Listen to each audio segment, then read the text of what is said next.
Hey, it's Ryan from the Option Income Advisor, and this is the trade of the day for July 9th, 2021. And we're continuing our series on top dividend stocks for the triple income wheel. So these are all dividend stocks that rank, above average on our dividend value and safety measures. And these are ones that we feel over the course of, say, a 12-month period, you can write cash secured puts, get these trades into the wheel and generate 3 to 4 times the income you would get off the dividend itself. So they're lower volatility stocks that kind of give you that ability to do that. And I think, depending on where the market goes, I think this could be a phenomenal strategy over the next 12 months. So Gilead is our stock of the day, and that one certainly fits the bill of kind of dividend safety and value of being above average our metrics, right? We've got a dividend rating of 8, a safety rating of 7, and a value ranking of 8. So that definitely fits within our kind of high quality dividend basket. And then for a strike zone, for our initial cash secured put, we're looking at 61 to 64. And again, this is a low volatility stock. The mean volatility is implied volatility is only about 24%. So our required margin of safety is only about 5%. And you can see these strike zone factors. Not only is this a low volatility stock, so it's got our highest volatility risk rating, which means it ranks the best as far as volatility and risk goes.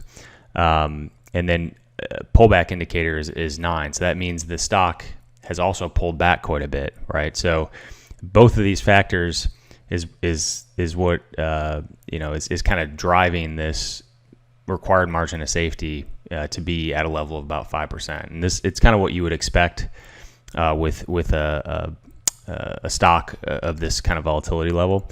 And then we've got EPS being reported in a couple weeks, about 3 weeks. So that's something to factor in as we look at the options. So as you can see, so let's scroll down a little bit here. We'll take a look at the chart. So this is a stock that's kind of been just high level, kind of global qualitative analysis, if you will. We always want to have that high level just thesis in place for the long term, because this is a stock that we would want to own, right? Ideally, we'd want to own this stock at a lower price. And so you have to have a little bit of a long-term thesis, even though we're making short-term trades. And obviously the technicals come into play as we're writing cash secured puts. But from a high-level perspective, it's a stock that you'd want to own, right? And so, this is a stock that clearly is right in the mix of the whole COVID dynamic. So they've got a drug called, I'll probably mispronounce it, but Remdesivir, which is a therapeutic for COVID. So it kind of almost competes with the vaccine, if you will. But I think and you can kind of see that whole dynamic in the chart, right? So this stock peaked at like $84, $85, just as the pandemic was starting. And then as soon as the vaccine started coming into play, you can see the stock just started tanking, right? So from peak to trough, this stock was down about 33%. And now you can see once, this is kind of in 2000, so basically year to date, as we've adopted the vaccine, now you can see Gilead has actually done very well, right? It's now we've resumed this kind of uptrend. And so I think the thought is that the mix of the vaccine and therapeutics is probably the best case scenario for everyone. So as we get these new variants coming in, the Delta variant, things like that, this drug that they have will hopefully get more and more use, and I think it will be very good for the stock. So there are real, I think, tailwinds for the next 12 months because obviously COVID's not going away and these variants aren't going away. So I think that's kind of our thesis case for wanting to potentially own this stock going forward. And so you can see you've got these little blue and pink lines in here. That's the 50 and 200 day moving average. So if there's a problem with a stock like this, it's that it's too low on the volatility side. And so you'll see, as we look at the cash secured puts, sometimes you don't have the best options available. But you see the stock has pulled back 14%. So it pulled back 33%, but it's rallied, but it still is 14% below its high. And I don't think there's any reason why, this stock couldn't hit a new high, in the next 12 months if the therapeutic kind of really takes off. But as a base level, I think, the downside from here is probably limited. I think when it troughed here, the thought that this drug wasn't going to be used for therapeutics, but over the last 6 months, I think it's been apparent that it's a drug that works very well in treating COVID patients. So let's take a look now at we'll briefly cover the dividend summary, because this one obviously ranks well from a dividend perspective, and this is the highest dividend we've seen so far with the few stocks we've had in this series. So this one has a 4% dividend yield, which is nice, right? So if we end up getting stuck with this stock, we've got a 4% potential dividend coming our way as well. And you can see from a dividend growth standpoint, 6 years. But this is what I like to see right here. So over the last 5 years, it's raised its dividend on a compound annual rate of about 16%. So that's very strong. Payout ratio is still reasonable from a payout of earnings perspective. And then from a valuation perspective, it's tough to look at kind of this current valuation, and I'll scroll up a little bit so we can kind of see what I'm talking about here. So obviously earnings in 2020 were, I'm not sure what's in there, but clearly they dipped quite a bit. Maybe there's some one-time costs and things in there, but from a valuation perspective, get both of these on the screen.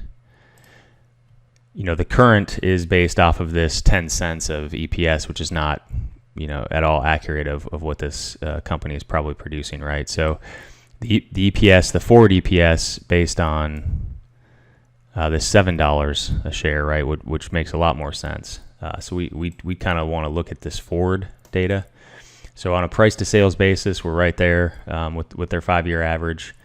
From a PE perspective, again, based on this $7, I mean, you're at a 10 PE. So from a valuation perspective, based on earnings, I mean, this is pretty attractively valued right now. Same thing on enterprise value to EBITDA, right? So we've got, on a forward basis, it's looking pretty good from a valuation perspective. So that kind of goes into our thesis as well of wanting to go after a stock like this. All right, so let's look at the cash secured puts. This is a perfect example of kind of a lower volatility stock, maybe not having the as broad of a base of options available, and so you're kind of limited in what you can do. And so when you have a stock like this trading at $67, I think is where it's at right now, and you've got these increments, sometimes it's $5, sometimes it's $1, sometimes it's $2.50. So you can see here, and again, we're focused on the August options right now. I mean, there's only 2 that really meet our broad criteria. And so when you think about that, and this is just, again, based on the volatility, right? You've got low implied volatility, so you don't have all these options available to you.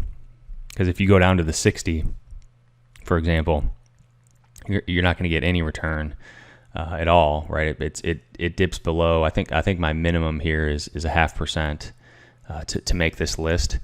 And so if you go down to the 60, you're probably only at like 0.2 or 0.3%. So that's not enough juice for us, right? That's not enough return.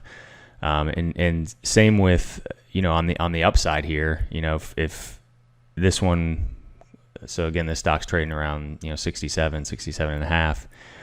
If we were to go on the aggressive side, which would be the 67 and a half, the delta would be too high, right? Because if you write an at the money put, your delta is going to be around 50, right? So it's basically a 50-50 chance of it being, above or below that price at expiration.